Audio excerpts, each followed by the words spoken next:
England is playing a series against, the West Indies. Australia is playing a series against New Zealand. So in a sense, the women's sport will once again resume with this WIPL. While I know the scheduling is not ideal, I mean, there is a clash with the WBBL. You would have played the WBBL in normal circumstances, but at least this will give the Indian girls, not the elite performers like you, but every other Indian girl as well, some game time, which I think is important. Your thoughts on that?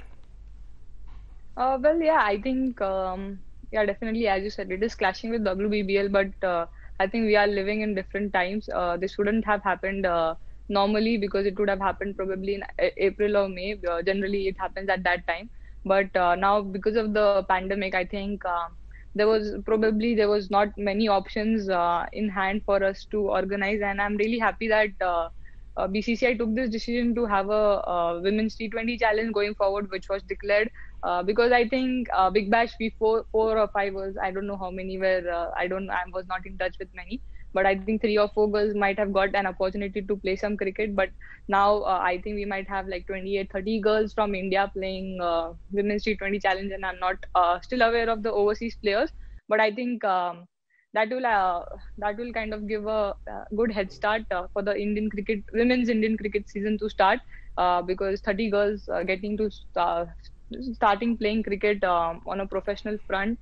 So yeah, that will make a huge difference. So I'm pretty happy with the decision. So I think for me as a player, it's more important that women's Indian cricket is developed. And but yeah, of course, Big Bash is also a very good experience. We have a good fun. We get a lot to experience. We learn a lot of new things.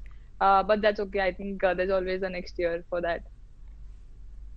Absolutely, and I like this attitude of yours. I mean, you are the future. You are the future in many ways. Everybody knows you will lead the country at some point in time. I mean, that's why you need a developed base. Only a Smriti Mandhana or a Harmanpreet Kaur or a Shefali Verma can't do it. We need 11, we need 20, we need 30. Smriti, in the few years that you have been at the top, have you seen that depth gradually start to happen? To make the final, this year was a tremendous experience for India, and you now have a Shefali Verma who can ease the pressure of you a little bit. You have a WV Raman. You have good facilities. What is according to you the progress like, or has been like, in the last few years in the women's game? I think progress has been massive in the terms of facilities.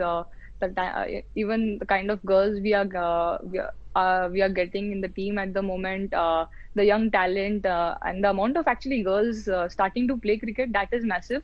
More than anything, I think a very positive side is that so many young girls, like I see around a lot of girls age, like their age will be 9 or 10, and they're just starting to play cricket, wanting to play cricket for India, because it has been televised so often. We are on television that small girls, young girls watch us, and they want to play for India. They want to go out there and bat or bowl, like Mithali Raj, Jhulan Goswami, Harmanpreet Kaur. So they want to do these things. So I think more than anything, I think this is one big positive sign in women's cricket in the last, I think, 3 to 4 years. And as you said, I think the depth has definitely, especially in T20 cricket, I think one day was our strength always. But in T20 cricket, I think our depth is getting better day by day. I think in last 2 T20 World Cups, we made it to the semi-finals, and then this year we made it to the finals. So I think it is getting better. So hopefully it keeps getting better, and we go one step ahead and get the cup.